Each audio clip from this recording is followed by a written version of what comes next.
Messieurs, dames, bonsoir.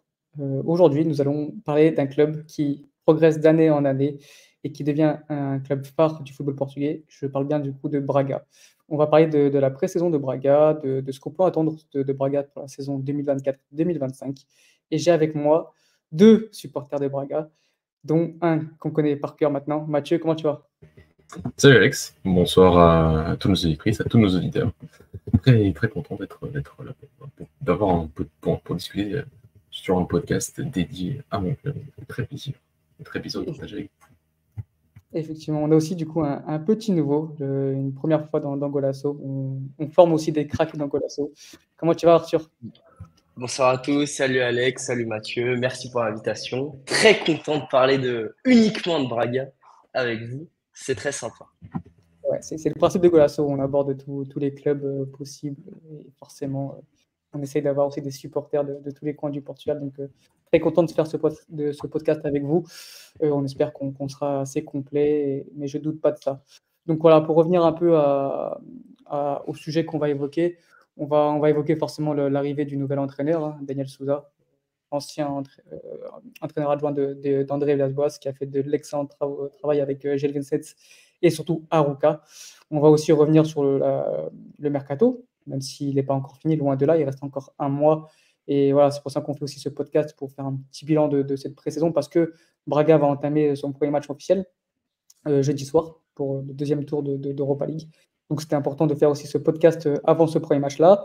On va revenir aussi sur les impressions laissées durant les matchs amicaux et sur ce qu'on peut attendre de la saison 2024-2025, les objectifs à réaliser et ce qu'on peut appeler une saison réussie pour ce club-là. Les garçons, je vais vous commencer du coup par le choix du coach.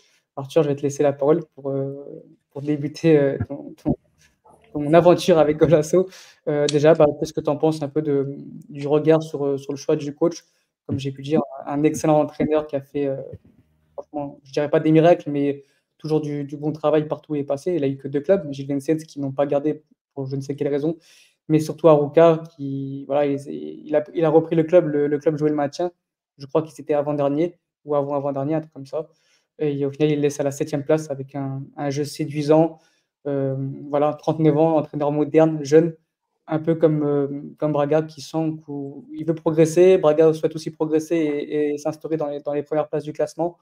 On sent que c'est l'entraîneur idéal peut-être pour passer un cap et, euh, et mettre Braga tout en haut du classement et du championnat portugais. Déjà, il arrive dans deux contextes assez similaires, comme tu as rappelé, Gil Vicente, c'est bas de tableau aussi, Arouca, pareil. Donc Gil Vicente, il finit à la 13e place, Arouca à la 7e. Pour moi, pour lui, déjà personnellement, c'est une suite logique dans l'évolution de sa carrière. Un club comme Braga avec la Coupe d'Europe, qui va sûrement viser un podium cette année. C'est une suite logique. Il correspond, je pense que ça va totalement matcher avec les profils qu'on a au sein de l'effectif. Donc, il aime le 4-4-2, mais il évolue aussi en 4-2-3-1, ce qu'on a vu surtout durant cette pré-saison. Et, euh, et voilà. Mathieu, toi, ton avis un peu sur Daniel Suarez, même si on avait pu un peu évoquer au cours de différentes émissions, ton avis sur cette arrivée au club de son entraîneur qui fait partie avec Luis Frère des tout meilleurs jeunes entraîneurs, on va dire, du Portugal. vous. Ouais, c'est vrai qu'on avait un peu parlé lors des lives de fin de saison dernière, mais peut-être pour ceux qui n'avaient pas écouté ou qui n'avaient pas eu l'occasion d'écouter ce qu'on avait dit à l'époque, moi ce que je pensais surtout, c'est que Antonio Salvador prenait beaucoup de risques dans ce choix, dans le sens où je pense que l'arrivée de Botafogo à l'époque pour récupérer Arthur Georges l'a beaucoup aidé dans sa volonté de changer d'entraîneur, alors qu'il avait prolongé Arthur Georges en novembre dernier, donc seulement 4 mois après. Seulement 4 mois après cette prolongation, on sentait déjà qu'il y avait certaines rumeurs de transfert sur Daniel Sousa, des rumeurs qui étaient concrètes, qui étaient apparues dans le jour, dans d'autres journaux et qui étaient de plus en plus insistantes. Et même Arthur Georges en conférence dans un bol il y a quelques semaines, quelques semaines après, l'avait dit aussi, comme quoi il sentait qu'à la fin de la saison, il serait démis de ses fonctions parce qu'il y avait un air de changement qui allait apparaître. Et je pense que Antonio Salvador a quand même démontré sur les dernières saisons et sur ces dernières une bonne décennie, voire plus maintenant, qu'il sait quand même choisir ses coachs. Il a eu quelques ratés, mais globalement, il a plutôt bien choisi ses coachs. Donc avoir pris ce risque-là dans le sens de pas de virer, parce que je pense qu'il allait le faire quand même, mais de laisser partir Arthur Georges presque sans rechigner, en récupérant presque une commission de la part de Botafogo. Ça lui permettait de mettre un peu son plan en place, qui était, je pense, de prendre un entraîneur qui pour lui est spécial et qui pour pas mal de monde, je pense, est un peu différent des autres dans le niveau qu'il peut faire atteindre à certaines de ses équipes, et parfois des équipes qui ont un niveau individuel, on l'a vu avec Gilles Vicente et Aroca, qui est un niveau individuel assez correct pour ces deux équipes, c'est vrai, mais on ne s'attendait peut-être pas forcément à qu'ils atteignent, que ces deux équipes, sur ces 2 dernières saisons, atteignent un tel niveau de jeu.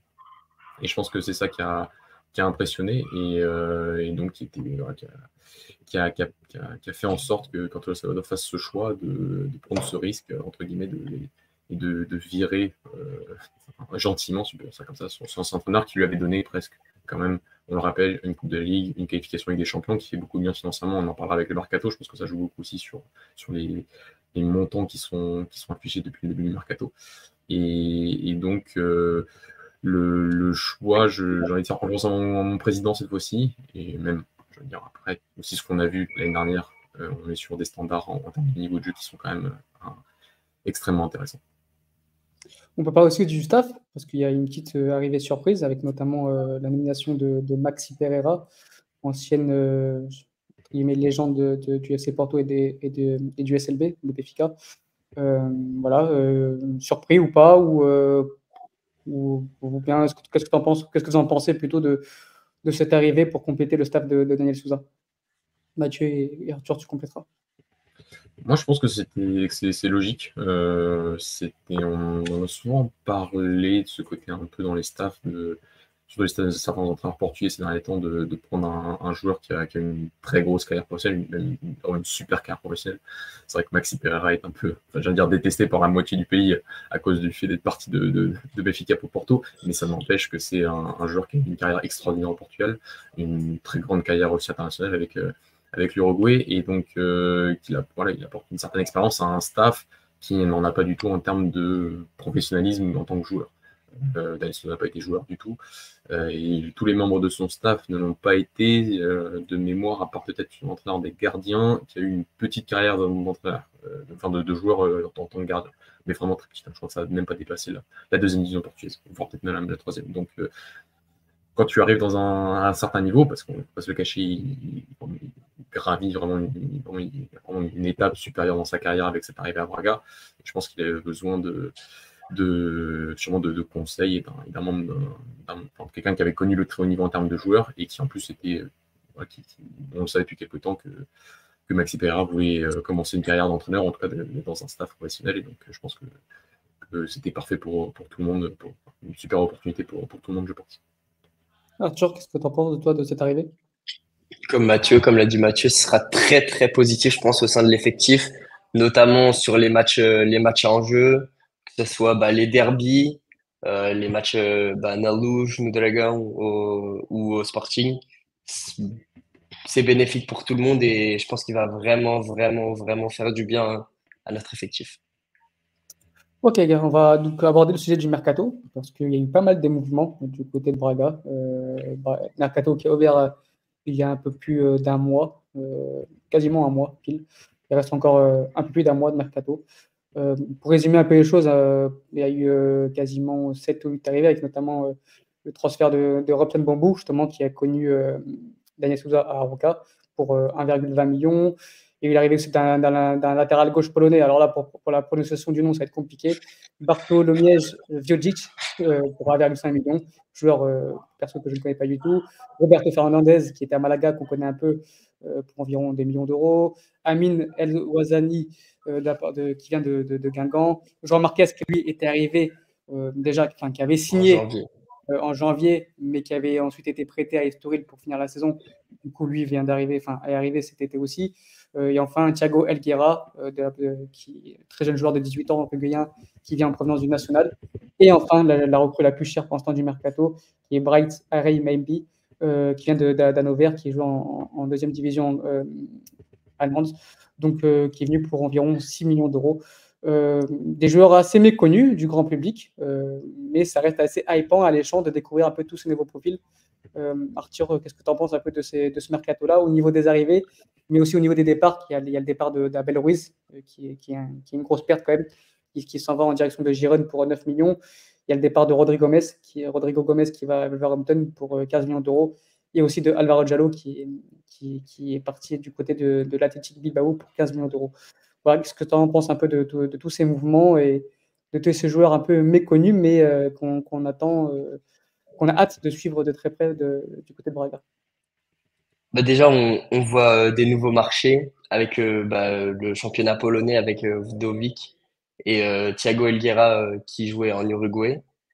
Pour la Bundesliga 2, donc pour Bright MB, je pense que c'est un peu dans ce qui s'est fait pour Saint-Lazare l'année dernière.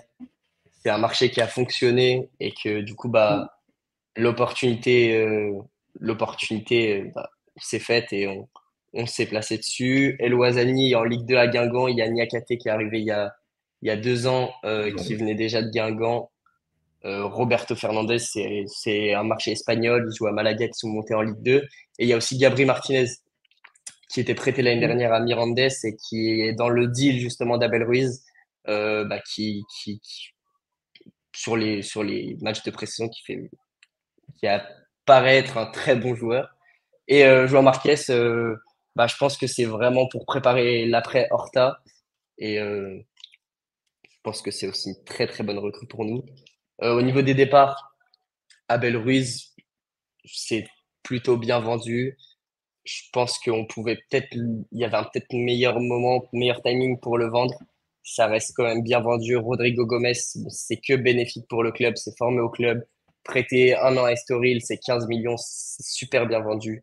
Et, euh, et voilà, des bonnes recrues, un effectif complet, on s'est renforcé. On l'a vu l'année dernière avec des gros soucis défensifs, 50 buts encaissés en championnat. Une des pires défenses des 9 premiers du championnat. 6 clean sheets, catastrophique. Et du coup, il fallait se renforcer, ça a été fait. Il se pourrait qu'il y ait encore des départs. Banza, qui une belle cote, mais qui viendra poser les 20 millions demandés par le président. Je sais pas. Ouais. Et du coup, là, on se retrouve avec 6 centraux. Peut-être Rodrigue Beirão ou Serdar qui partira en prêt. Je pense que ça serait pas mal pour un des deux. Et voilà. Effectivement, Mathieu, on voit notamment que le secteur défensif devait être renforcé, comme l'a dit Arthur, notamment par ses nombreuses lacunes, on va dire. Et au final, tu te renforces quand même assez bien avec des profils un peu qui étaient indispensables aujourd'hui pour une grosse équipe, notamment avec Bambou et RMB qui sont quand même très très forts défensivement, notamment pour la gestion de la profondeur et au terme de la vitesse. Donc quand tu joues avec un bloc haut, et on sait que Daniel Souza jouera avec un bloc haut, avoir ce type de profil-là, ça peut être intéressant, mais aussi avec l'arrivée du coup de RMB, on se dit aussi qu'il y a possiblement le départ de Niakate, parce que c'est deux profils qui se ressemblent assez énormément. Toi, voilà, qu'est-ce que tu en penses un peu de toutes ces recrues, de l'arrivée de profils un peu qui manquaient surtout, parce que même si on ne connaît pas vraiment les joueurs, si on s'intéresse un peu à leur profil, si on regarde quelques rapports vidéo, c'est vraiment des profils qui manquaient l'année dernière à ton club. Oui, en défense centrale, je pense que avant l'arrivée de RMB, tu vois, j'étais plus dans le côté, c'est très bien ce qu'on fait, c'est cohérent ce qu'on fait, mais les gars, il manque encore ce gros renfort en défense centrale qu'on n'a pas eu et qu'on attendait l'année dernière et qui est arrivé avec un retard. C'est vrai qu'avec l'arrivée de Bright RMB, ça compense un peu. C'est vrai qu'il est gaucher. Moi, j'exclus pas, tu vois, avant, si Niakate ne s'en va pas, que les deux soient quand même associés, ils soient associés dès ce jeudi, parce que ce sera associé ces deux meilleurs centraux, je pense, aujourd'hui. Vu que Paulo Oliveira est blessé, mais on le constate il fait partie des meilleurs, mais je pense que les deux, en tout cas, sont les plus à même de correspondre à l'idée que peut mettre en place Daniel Souza, parce que c'est vrai, comme tu as dit, il va jouer haut, et sur les matchs amicaux qu'on a vus, il va jouer même très très haut, et il va même presser très très haut, il va faire des choses qu'on a rarement vues à Braga à ce niveau-là. Donc, bien sûr qu'il fallait investir sur des profils comme ça. C'était un point que j'espérais déjà l'année dernière, mais ça faisait longtemps qu'on attendait ce défenseur central, cet investissement sur ce central de 6-7 millions d'euros qui, on espère, va te faire passer un cap. On ne sait pas encore, il faudra bien sûr voir les matchs de RMB, mais on attendait vraiment qu'on ait cet investissement sur ce central qui soit capable potentiellement de faire passer un cap parce qu'il est fort dans la gestion de sa profondeur, parce qu'il va vite, parce qu'il est bon dans le duel en contre. Et pour l'instant, de tout ce qu'on arrive à voir et écouter et lire de ce qui est des rapports et de ce qu'on peut lire sur RMB, c'est dans ce registre-là. Donc c'est positif qu'au moins en termes de profil, ce soit ça qui était retenu, plus sans vouloir lui jeter la pierre, parce que les 50 buts ne sont pas que de sa faute, mais l'année dernière, c'est vrai qu'un José Fontaine dans une défense centrale à 2, c'était un pari plus que suicidaire. Pas risqué, mais suicidaire au final. Donc voilà, heureux de la cohérence à ce niveau-là, heureux que Braga ait vraiment dépensé, fait l'investissement qu'il fallait faire l'année dernière et qu'ils ont fait cette année sur ce central. Un peu l'image des clubs entre guillemets intermédiaires, comme tu vois, peut-être pas intermédiaire, mais à une époque, Leverkusen avec Hincapié ou avec un Anko du côté de Feyenoord, tu vois. À un moment, ils ont dépensé ces 5, 6, 7 millions d'euros, et pour des centraux qui valent aujourd'hui une trentaine, quarantaine de millions d'euros. Donc, c'est sur ça que voilà, ça pouvait pas être gratuit, ça pouvait pas être peu cher à un défenseur de ce niveau-là. Donc, il fallait forcément mettre les moyens, et c'est ce qu'a fait le club. Donc, c'est positif. Maintenant, bien sûr, il faut voir sur le terrain s'il correspond. Enfin, moi, je pense qu'il va correspondre, mais est-ce qu'il va s'adapter assez vite pour faire en sorte que le début de championnat se passe bien, vu qu'on va quand même enchaîner des matchs potentiellement 12 si on réussit tous les tours européens d'ici la fin du mois d'août. Et vous pensez qu'il y aura d'autres départs, d'autres arrivées, ou vous pensez que vraiment que c'était le plus important, c'était d'avoir l'effectif quasiment complet avant le premier match de mercredi, avant le premier match de la saison officielle, ou il y aura encore quelques mouvements d'ici la fin du mercato? Pour moi, tu es un peu en excédent sur certains postes. Tu es un peu en excédent sur le poste de défenseur central, comme l'a dit Arthur. Tu en as 6 aujourd'hui. D'ailleurs, Bambou entre aussi. Pour moi, peut-être que Bambou est. Je pense qu'il est moins fort. C'est pas vraiment. Mais il est moins fort que RMB, mais en tout cas, il correspond dans le côté vitesse et contrôle de la profondeur, il correspond à ça. Mais sinon, ces défenses centrales, tu en as 6. Avec Niakate, Robson Bambou, RMB, Paulo Oliveira, Rodrigo Bellin, qui est aussi gaucher et qui a fait une top saison en équipe B l'année dernière et qui a joué le match de présentation. Paulo Oliveira et Serdar, donc comme l'a dit Arthur, il est possible qu'il y ait soit du prêt, soit même du départ. Et ensuite, au poste d'attaquant, c'est vrai qu'au poste de 9, je pense que Roberto Fernandez venu de Malaga était là pour remplacer un départ de Simon Banza, mais Simon Banza est encore là. Pas que ça me déplaise, parce que les matchs vont tellement s'enchaîner que avoir un effectif un peu en surplus sur le mois d'août, ça va pas te gêner. Après, c'est plus si tu continues avec ce surplus après le mois de septembre, où là, ça va être difficile de donner du temps de jeu. Il y a des joueurs qui peuvent se dévaloriser, il y a des joueurs qui peuvent se frustrer. Donc, ça prend en compte. Mais sur le mois d'août, je pense que peut-être que la stratégie sera d'attendre la fin du mois d'août, d'attendre la fin de la campagne, cette mini-campagne européenne pour se qualifier pour l'Europa League avant de faire certains choix. Arthur, toi, tu as déjà un peu évoqué le cas au début de la question. Pour toi, il y aura d'autres arrivées, d'autres départs, ou tu penses que l'effectif ne bougera plus trop maintenant que l'effectif est bien complet avant le début de la saison qui commencera déjà dans 2 jours? Peut-être un prêt au milieu. Il y a pas mal de monde. Je pense que Salazar et André Horta seront en concurrence. Mais de l'autre côté, il y a Moutinho, il y a Elguera, il y a Gorby. Donc je pense que peut-être un prêt au milieu. Gorby, le prêter une deuxième fois, je sais pas. Mais je pense à un départ au milieu. Je suis pas confiant pour André Horta. Parce que je l'adore. Non plus, mais je suis désolé, je pense que le départ était quand même très proche à Olympiakos. Et que là, revenir dans un rôle de remplaçant, parce qu'on sent que c'est déjà sur le début de saison, vu les matchs amicaux, on pense que ça va partir sur un Salazar Moutinho milieu et que Victor Carvalho reste le milieu défensif le numéro 1 de ce club. Donc déjà, tu pars potentiellement derrière ces trois-là, sans que ça soit forcément mérité par rapport à l'historique d'Antarta à Braga et surtout par rapport à sa saison 2022-2023 qui nous a amené à la 3e place. Mais je pense que, vu certaines interviews en plus après son départ vers l'Olympiakos, le prêt, je suis pas certain qu'il accepte un rôle de remplaçant, un peu comme en début de première saison de l'année dernière. Ouais, c'est clair que forcément il voudra enchaîner. Et je peux comprendre aussi que à cet âge-là, tu as envie de jouer les matchs et de te contenter d'un rôle de remplaçant. Encore une fois, ça peut être assez contraignant. On va revenir sur les matchs amicaux. Il y a eu 7 matchs amicaux, 5 victoires, un match nul, une défaite. Je pense qu'en 7 matchs, on est capable aujourd'hui de déterminer le style de jeu, le schéma tactique, la stratégie de jeu qui sera mis en place par Daniel Sousa tout au long de la saison. Mathieu, qu'est-ce que tu en as pensé, toi, de ces matchs amicaux? Est-ce que ça t'a rendu plus confiant qu'au début ou pas du tout? Ou bien tu t'attendais un peu à tout ça, à ce qu'on vient d'évoquer avec Daniel Sousa, à tout ce qu'il a montré lors de ses passages à Gil Vicente et à Roca? Voilà, explique-nous un peu ton sentiment après ces 7 matchs amicaux. Alors, malheureusement, on a pu voir que les 2 derniers. Alors, c'est vrai que sur ceux du Wow. début, on voyait, on avait les compos, donc on savait qu'on allait sûrement se diriger vers une défense à 4, vers sûrement un 4-2-3. Et c'est ce qui s'est confirmé sur les 2 derniers matchs, face à Anderlecht et face au Rayo Vallecano.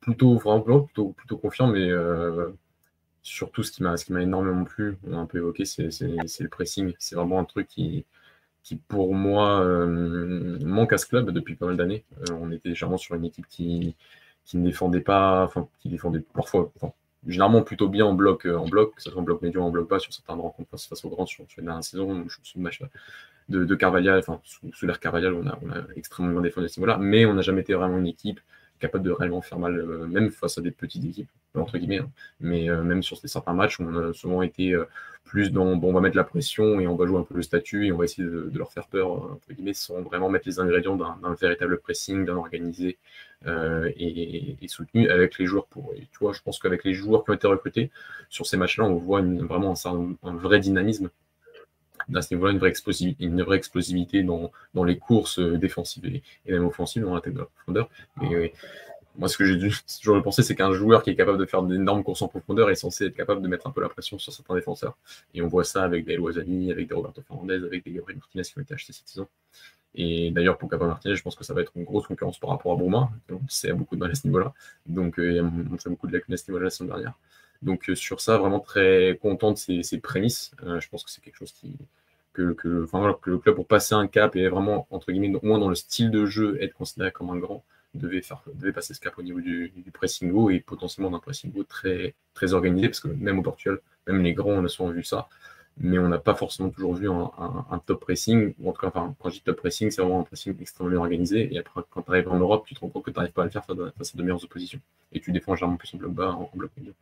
Donc, content que ça arrive ça. Et sinon, sur le jeu, je laisse faire parler aussi un peu sur le jeu offensif, mais plutôt satisfait. Je trouve qu'on est une équipe qui a beaucoup de dynamisme, beaucoup de mobilité. On est sur un 4-2-3-1, mais on est sur une capacité, voilà, sur un milieu à deux qui n'est pas un double pivot, qui est sur différentes hauteurs. Donc, on a généralement un Salazar qui est plus comme outil, en effet, mais qui peut aider aussi à la construction. On a un Roger qui peut, entre guillemets, faire son rôle habituel d'ailier, mais qui peut aussi venir, qui a montré de bonnes phases aussi à l'intérieur et d'essayer d'aider et de combiner. On a deux attaques, on a deux avant-centres qui, plus Banza, on ne sait pas s'il va rester, mais en tout cas les deux qui ont été achetés sont des attaquants qui, dans leur style, arrivent plutôt, sont là aussi pour s'associer avec leurs partenaires. Donc un jeu offensif qui peut être attrayant, je pense, et avec, comme on l'a dit tout à l'heure, une ligne défensive extrêmement haute et qui va donc donner l'impression, je pense, une équipe qui va être offensive, qui va aller chercher haut, qui va essayer d'être encore plus proactif qu'on l'a vu sur les dernières saisons. Le pressing haut, c'est bien, mais est-ce qu'il y a pas une sorte de déséquilibre, même si on sait que quand on contre-presse une équipe, il y a un certain déséquilibre qui se fait et qui est logique et qui est même voulu, hein. Pour récupérer le ballon haut, forcément, il faut être déséquilibré un peu. Mais est-ce qu'il y a quand même un certain cohérence ou équilibre, ou bien c'est juste contre-presser pour contre-presser avec des gros écarts entre la première ligne de pression et ensuite le bloc médian que peut mettre en place Braga Arthur? Le deuxième but, le but de l'égalisation contre le Rayo, ça part d'un 6 mètres. Et justement, il y a Salazar qui suit très très bien le 6 du Rayo qui décroche. Et justement, on récupère ce ballon-là. Il y a un certain équilibre justement par le volume de jeu de Salazar. Les ailiers aussi qui pressent bien, qui sortent bien. on marque un but comme ça. Sur les sorties de balles, on recherche, on recherche très, très, très souvent ce pressing quand, avec aussi un gardien qui joue du coup beaucoup plus haut. Contre Anderlecht, Matteo, j'y couvre 2-3 fois très, très bien la profondeur avec de très bonnes sorties. Et, et voilà, sur le pressing, je pense que Mathieu, il en a déjà très bien parlé. On va jouer comme un grand. Je pense que les supporters, ils veulent ce statut, on le veut un petit peu tous. Et bah, à nous de le faire. On veut jouer comme un grand, on sera un grand. Et, et voilà. Et toi, t'en as pensé quoi du coup de ces deux matchs amicaux que tu as pu voir? Est-ce que tu es rassuré ou juste content de voir ce que tu vois? Non, plutôt même confiant, tout le temps à la recherche du 1 contre 1 sur les côtés avec la qualité de percussion de Roger, de Gabri Martinez et de Bruma. Contre Anderlecht notamment, on a vu des super combinaisons. Le deuxième but contre Anderlecht, la déviation de Banza, top but, magnifique. Même en première mi-temps, à un moment, il y a Ricardo Horta qui met une talonnade sur El Ouazzani qui a un face-à-face. Parce que Mathieu, tu vois de quelle occasion je parle? Oui, voilà, il rate face à face. Je pense qu'il y a des très très bonnes phases de jeu qu'on a vues et qui vont être refaites sûrement durant cette saison. Et, euh, et voilà, on est plutôt confiant, hâte que la saison commence. Et Et du coup, justement, pour parler un peu de la saison et de la saison qui va commencer très rapidement, Arthur, pour toi, qu'est-ce qui pourrait être une saison 2024-2025 réussie? Est-ce que c'est forcément de lutter pour le titre jusqu'au bout? Ou est-ce que c'est de gagner un titre? Est-ce que c'est de jouer la troisième place? Voilà, quels sont pour toi les objectifs et quels sont pour toi une saison réussie? bah, on a différents styles de saisons réussies. Sur les dernières saisons, la saison dernière, pour moi, elle est réussie. Il y a un titre, il y a un retour en Ligue des Champions. On continue de valoriser nos actifs avec, on vend Al 11 millions. Il y a Abel Ruiz qui part pour 9 millions. On continue à valoriser nos actifs. Je pense que pour la saison à venir, la présence en Coupe d'Europe avec l'investissement qui a été fait, elle est obligatoire.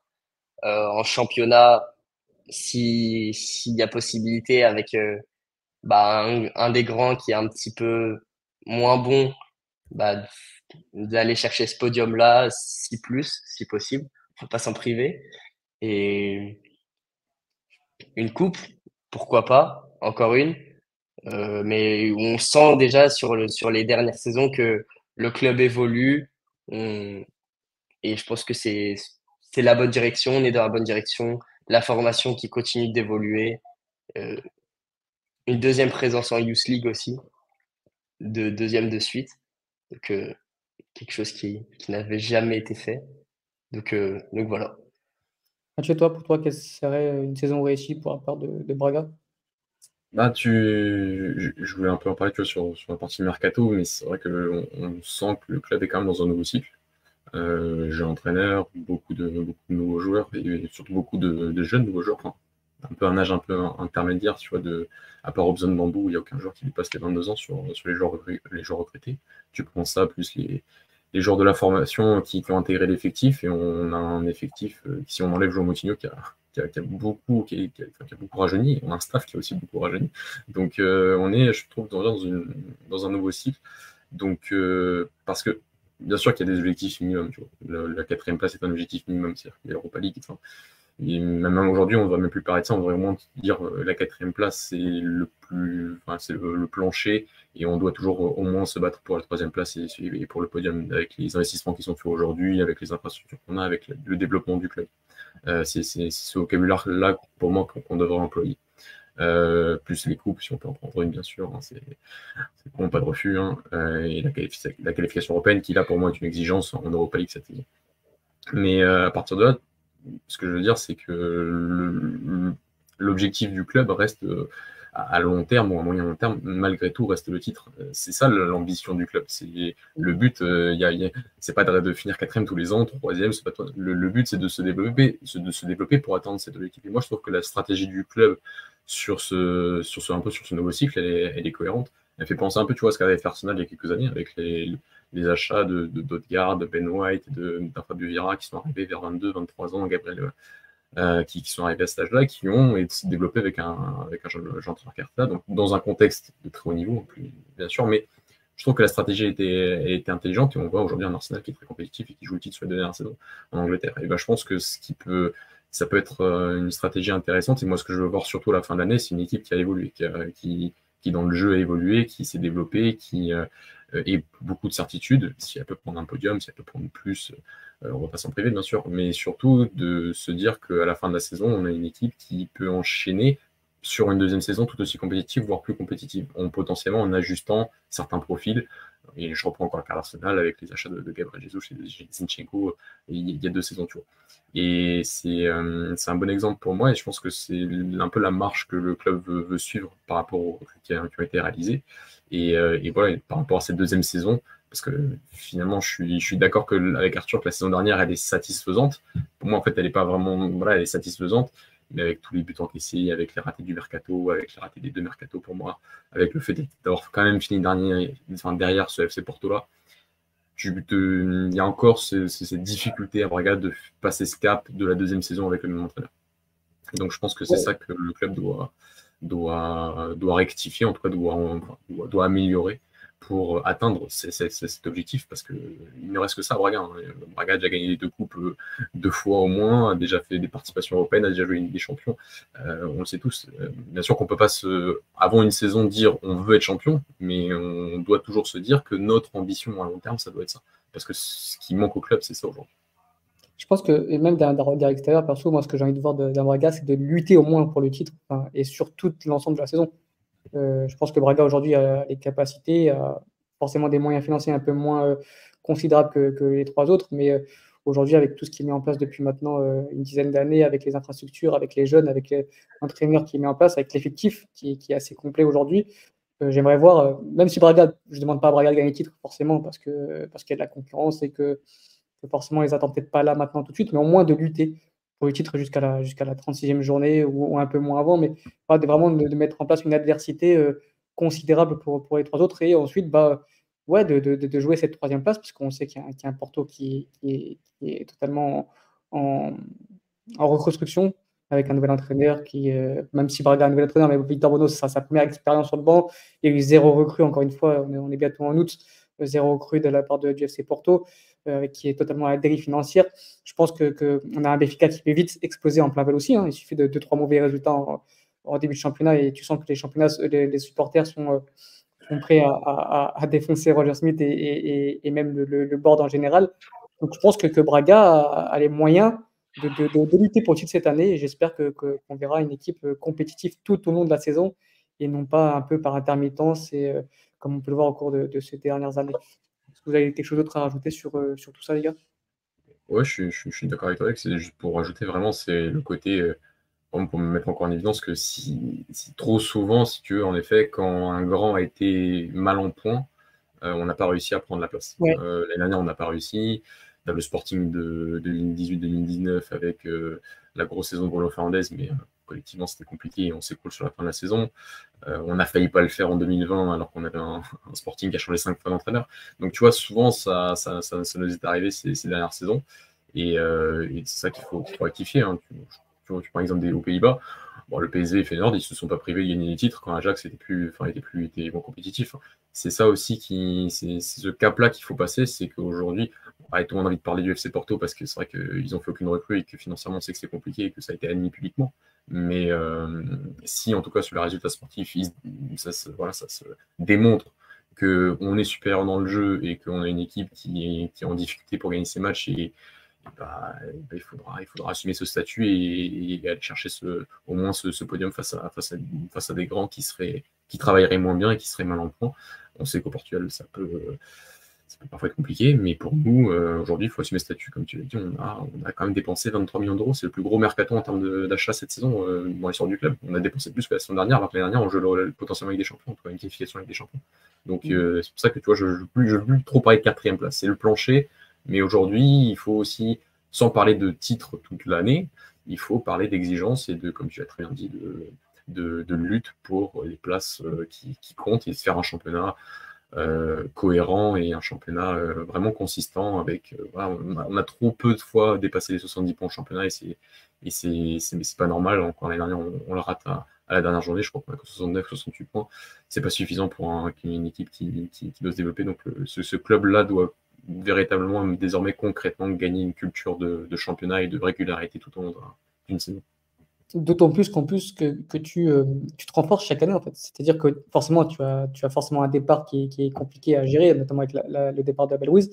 Mais je veux dire que tu n'es pas dans une situation où tu changes à chaque fois d'effectif lors du mercato et que tu es obligé de renouveler à chaque fois. En fait, tu es dans un projet en ce moment où tu as un départ, certes, qui est un de tes cadres avec Abel Ruiz, mais au final, tu te renforces chaque été, en fait. Tu te renforces considérablement chaque été. Donc, aujourd'hui, bah, tu as un Braga qui est plus compétitif que jamais, en quelque sorte. Et pour moi, tu dois forcément lutter et ne pas juste te refaire 10 ans à la 4e place, parce que ce ne serait pas synonyme d'aller sur le bon chemin, en quelque sorte. Les garçons, est-ce que vous voulez évoquer d'autres points qu'on n'a pas évoqués là? Est-ce que vous avez des mentions spéciales sur des choses qui peuvent vous hyper pour la saison à venir, ou des choses qu'on n'a pas forcément évoquées qui pourraient vous donner envie de parler de quelque chose voilà. Arthur, je te laisse commencer si tu as une mention pour quelque chose que. Je veux bien rajouter quelque chose, c'est dans les confrontations directes, pour lutter pour le titre, il va falloir répondre dans les confrontations directes. On prend que 1 point sur 18 l'année dernière que ce soit contre le Sporting, Porto et Benfica. Donc ça passera par gagner ces matchs-là. Le staff, que ce soit Maxi Pereira, ces matchs-là, il les connaît. Il va falloir les gagner. La régularité, je pense que on le fait plutôt assez bien sur les 2 dernières saisons. On est assez régulier contre toutes les autres équipes du championnat. Et pour moi, il y a 2 joueurs qui vont vraiment se mettre en valeur cette saison. C'est Ricardo Horta, parce que le jeu entre les lignes de ce qu'on a vu sur les amicaux, ça va fonctionner, ça va matcher. Et Salazar, je pense qu'il fait encore une saison, max 1,5, mais il reste pas plus. Mathieu. Ouais, Non, Arthur, tu veux rajouter quelque chose par rapport. Je sais que tu voulais évoquer peut-être la Youth League. La Youth League, la B aussi, la B qui rate la montée en 2e div l'année dernière, sur la dernière journée. Je pense que cette année, par contre, va falloir le faire. Je pense qu'on est un candidat très sérieux pour la montée. Alverca n'est pas monté l'année d'avant et il monte finalement cette année. Donc pourquoi pas faire comme eux? Je pense que on a largement la qualité pour le faire. La Youth League, c'est Nantes qui fait demi-finale l'année dernière. Il passe un peu comme Braga cette année par les barrages. On passera par les barrages. Je pense que c'est possible. Continuer. Ça, c'est une marque de progression pour notre centre de formation, de valorisation, pour le travail qui est très, très, très bien fait au sein du club. Et voilà. Mathieu. Ouais, pour la mention spéciale, ouais, juste rajouter, parce que vous l'avez dit un peu tous les deux, vous avez un peu parlé aussi de l'exigence, hein, mais Braga conserve Ricardo Horta jusqu'à maintenant, João Moutinho, Matteo, Bruma. Donc il y a quand même quelques cadres qui sont quand même restés, des cadres importants. Alors après, on espère que, à part Moutinho, mais que tous ces cadres-là arriveront à sortir une meilleure saison que la saison dernière. Parce que pour d'autres, c'était soit moins bien, pour moi, pour Ricardo Horta et Bruma, soit vraiment moins bien, comme Matteo. Sur le début des amicaux, on voit un joueur qui un peu, voilà, comme l'a dit Arthur, par rapport au contrôleur profondeur, c'est des choses qu'on ne voyait plus forcément à faire de sa part. Il n'avait pas forcément la même confiance qu'il avait sous l'ère Carvajal. Donc, il y a un changement, il y a un changement de cycle, mais dans ce changement de cycle, il y a quand même des cadres qui sont encore là et qui connaissent très bien ce championnat, qui connaissent très bien ce club et qui ont déjà démontré toute leur qualité sur les saisons dernières et qui peuvent, pour moi, je ne vais pas sortir leur meilleure saison parce que certains sont, surtout pas pour Moutinho, mais pour les autres, en tout cas de sortir une saison très compétitive serait vraiment très bénéfique et surtout pour encadrer les jeunes joueurs, comme on l'a dit, qui arrivent dans cet effectif sur cette saison, que ce soit venant du recrutement ou de la formation. J'ai une petite réaction sur le cas Roger. Je pense qu'on n'en a pas parlé parce Ouais, c'est vrai. que c'est un cas qui a été un peu le feuilleton de l'été. Hein. On parle quand même d'ici du plus gros prospect, on va dire, que Braga ait pu former. Et voilà, on rappelle qu'il a tout juste 19 ans. Et c'est un 2005 18 qui a encore. 18 ans encore, qui a commencé à l'âge de 16 ans. Et donc voilà, qu'il y a eu un gros feuilleton cet été parce qu'il était clairement en instance de départ. On rappelle que en deuxième partie de saison, il a enchaîné pas mal de matchs et c'était même un titulaire indiscutable et que d'un coup, il n'était même plus convoqué parce qu'il y avait des divergences sur son contrat avec notamment son agent qu'on connaît bien au Portugal qui est le père de Joelson Fernandes et de Sana Fernandes. Et au final, on pensait tous qu'il allait partir. Et finalement, il est resté, il a prolongé. Est-ce que vous avez des échos sur ce retournement de situation? Et surtout, quel est son état d'esprit durant cette pré-saison? Et surtout, est-ce que vous pensez vraiment que c'est la saison de l'explosion pour lui qui pourra faire son choix entre la Guinée-Bissau et le Portugal en janvier 2025? Donc voilà, un peu tout ce. Mathieu, qu'est-ce que tu as pensé un peu de toute cette histoire et de ton ressenti durant sa pré-saison? Alors, pour les infos sur le revirement de situation du contrat, il n'y en a vraiment aucune qui a filtré. Moi, j'en ai pas vu. Peut-être que Arthur en a vu, mais moi, j'en ai pas vu. C'est-à-dire, je ne sais pas à quel moment ça a changé, à quel moment. Parce que c'est vrai qu'on avait des journaux au Portugal. Après, est-ce qu'ils avaient vraiment des infos? Je ne sais pas. Avec eux, c'est toujours compliqué de le savoir. Mais qui n'utilisaient plus le conditionnel et qui disaient que Roger allait partir. Quelques jours après, donc voilà, on a appris. On n'a même pas appris la prolongation. On a juste vu sur les photos de l'arrivée lors de la pré-saison, lors de la première journée de la pré-saison. Donc très rassuré parce que je fais le parallèle avec Arsenal depuis tout à l'heure facilement, mais si tu vois, c'est un peu notre Bukayo Saka, tu vois, c'est notre joueur jeune qui a un peu même profil, même côté, même pied gauche percutant et qui pour moi représente aussi beaucoup pour le club dans le côté aussi de la formation. Il fallait quand même, parce que sans lui, il y avait des joueurs sur le banc, mais il nous faut toujours, je pense, un peu se faire de lance au niveau de la formation. Et lui, on fait partie. Moi, je pense profondément que ce sera la plus grosse vente de l'histoire du club. Je pense que ça peut être le premier joueur que Braga peut vendre à plus de 40 millions. Donc, c'est mon ressenti. Il faut qu'il joue. Il faut qu'il n'y ait pas de problème de contrat. Et on voyait déjà de très belles choses en début de saison, enfin en fin de saison dernière. Et c'est ça qui me frustre aussi un peu par rapport à la fin de saison dernière, c'est que je pense qu'on aurait peut-être fait mieux avec Roger sur le terrain que sans lui. Parce que pour moi, cette saison, ça peut être la saison d'explosion et il rentre vraiment dans le cadre du projet. Il est encore très jeune, déjà compétitif, déjà titulaire. Je pense qu'il y a personne qui peut vraiment lui prendre la place aujourd'hui parce qu'il n'y a pas d'autres remplaçants. Parce que Ronny Lopez ne fait pas la pré-saison, il a été écarté du groupe. Donc on est sur une voie libre, je pense, pour la valorisation de Roger du côté vrai. Arthur, ton point de vue sur le cas Roger? Je pense que sa volonté, ça a toujours été de renouveler, je pense. Je pense que ça a dû bloquer avec les agents. Quelle raison? On n'en sait pas plus. Maintenant, je pense que le plus important, c'est que finalement, il est renouvelé. L'année dernière, il joue pas depuis le match contre Arouca. Il prend 3-0 à domicile. Depuis après, il ne joue plus du tout. Donc, on parle d'un match début avril. La saison finit mi-mai. Là, ça va être un élément crucial. Et dans la valorisation des actifs, je pense que c'est l'élément principal qu'on va pouvoir mettre en avant. Et ça, il fera du bien sur son côté droit. Mathieu, tiens, je viens d'avoir une idée parce que justement, tu évoqué ce type de profil que vous avez très peu dans votre équipe première. Est-ce qu'il y a une possibilité de voir un Ruben Furtado intégrer l'équipe première en cours de saison ou bien ce sera un joueur essentiellement des U23 ou de l'équipe B? Enfin, quel est le projet pour lui? Parce qu'on parle d'un joueur qui a été pour moi le meilleur joueur du championnat U19 qui progresse sans cesse. On rappelle qu'il est venu de votre club ennemi. Il a été formé en quelque sorte au Vitória Guimarães et il est arrivé l'année dernière, l'été dernier à Braga. Il a fait une excellente saison. Quel est le projet pour lui, pour les joueurs en Vasconcelos, pour les 2-3 jeunes joueurs comme ça qui sont parmi vos meilleurs actifs et vos meilleurs jeunes du centre de formation? Pour prendre dans l'ordre, Ruben Furtado, comme tu l'as dit, il a fait la saison U19 l'année dernière, champion U19 avec Braga, élément majeur, et donc là il a été intégré à l'équipe B.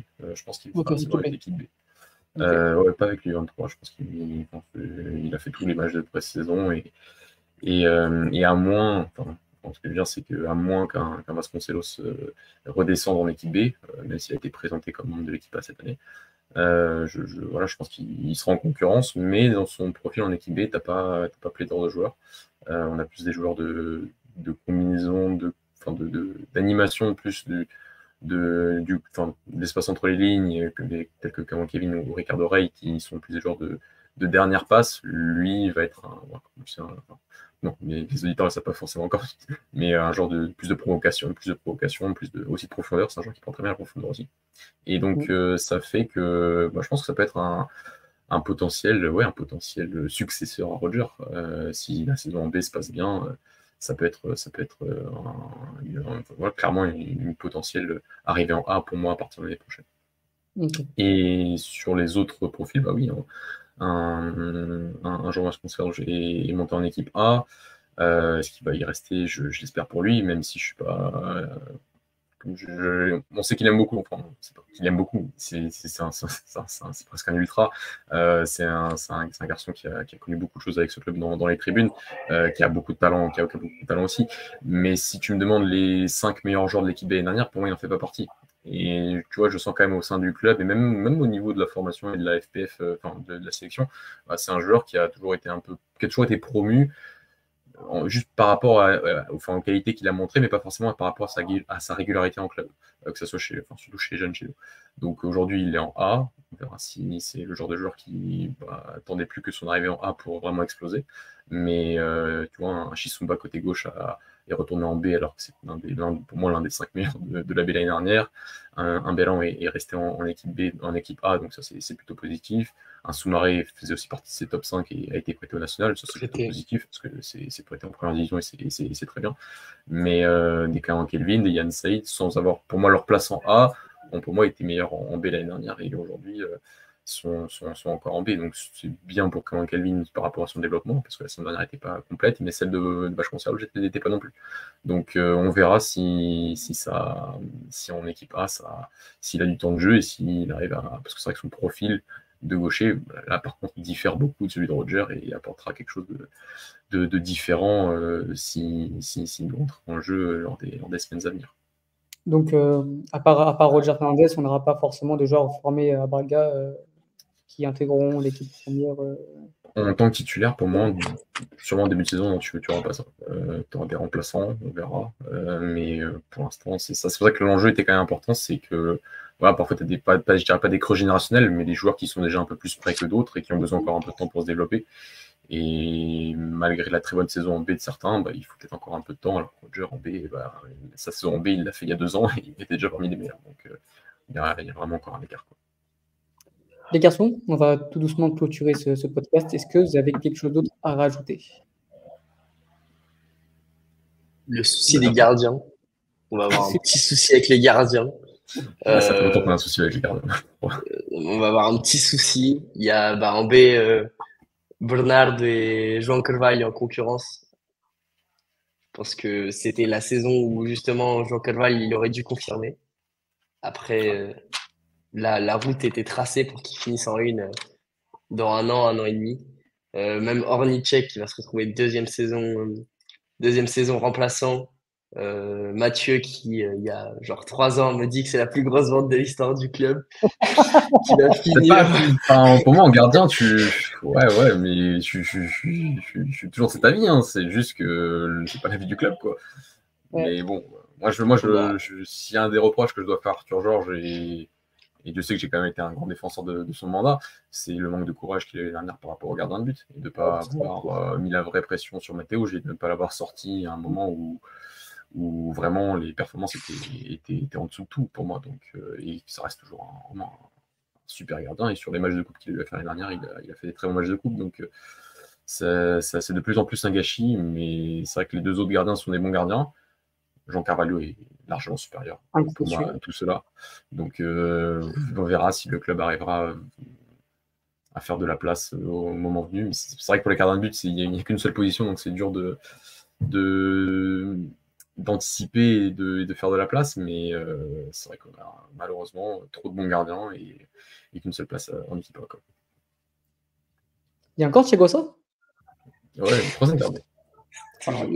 Putain. Très bien. Ok. Et vraiment, c'est dédié au club. Ouais, lui, ouais. Alors que c'était quand même un des joueurs 80, génération 95 qui était l'un des meilleurs gardiens du pays, quoi. Qui aurait pu faire une bonne carrière, en effet, je pense, dans un bon club de première division, un peu à l'étranger. Ça ne s'est pas passé comme ça. Mais Ok, il gars. est 19. Ouais. Mais sinon, mention spéciale, non, rapidement, Arthur en a déjà un peu parlé, mais c'est sur l'équipe B. Pour moi, parce qu'on verra si tous les joueurs que j'évoquais, les Yansai, les Kevin restent ou seront prêtés, mais plus Chisumba, mais si tu gardes ça, plus les jeunes qui sont arrivés, notamment pas mal de membres de la génération 2005, dont certains qui ont été champions d'ISAF l'année dernière, des Guillermo Barbosa, des Diego Rodriguez, des Jonathan Snoro, parmi vraiment le 2005 pour moi reste encore la meilleure génération du club, avec Roger officiellement comme fer de lance, même s'il est déjà pas plus haut. Mais une grande majorité de cette génération 2005, Robert Furtado aussi, est en équipe B cette année, et donc c'est hypant par rapport à ce qu'on montrera, je ne sais pas, mais en tout cas je pense qu'il y a moyen de voir encore un peu de football en équipe B cette saison du côté de Brest. Ok les garçons, bah écoutez, merci pour votre temps consacré pour parler de votre club. J'espère que vous avez pris du plaisir. On a passé une petite heure à parler de Braga, de la saison qui allait arriver. Encore une fois, elle va arriver très vite. Elle arrive dès jeudi soir. On tourne mardi soir, donc voilà, on espère une belle saison du côté de Braga. En tout cas, il y a tous les éléments pour hyper un peu, même tous les observateurs du football, pas forcément les supporters. En tant que suiveur du football portugais, ou même en tant que de passionné de football, je pense que c'est un club qui est à suivre depuis plusieurs années, mais encore plus maintenant avec un jeune entraîneur portugais qui progresse de plus en plus, avec un effectif avec pas mal de recrues qui sortent un peu de tous les nouveaux marchés un peu méconnus et qu'on a hâte de suivre. Donc voilà, je vous conseille vraiment de suivre cette saison. Donc voilà, merci les garçons, merci à nos auditeurs qui vont écouter ce podcast. On n'hésitera pas à répondre à vos questions. N'hésitez pas à continuer à vous abonner, à nous donner de la force, c'est important pour nous. Merci Arthur pour sa première. J'espère que ça t'a plu et merci à Mathieu encore une fois pour être là. On se retrouve très bientôt pour un nouvel épisode de Golasso au niveau des podcasts. Et voilà, comme je le répète encore une fois, on ne fera plus de live hebdomadaire chaque lundi, on fera davantage de podcasts. On fera quand même des spaces, des lives pour tout ce qui est les matchs d'après-match de sélection, de tous les gros matchs, des derbies du Portugal, les classicos, etc. Ne vous inquiétez pas là-dessus, mais voilà, on va se consacrer vraiment sur les podcasts. On en a sorti un il n'y a pas longtemps sur le débat si le Portugal est un grand pays de football. Si vous ne l'avez pas écouté, je vous invite à l'écouter. Et voilà, on va continuer à enchaîner. On ne vous abonne pas, vous inquiétez pas. Merci les gars et à très bientôt. Ciao, ciao. Ciao, ciao. Ciao.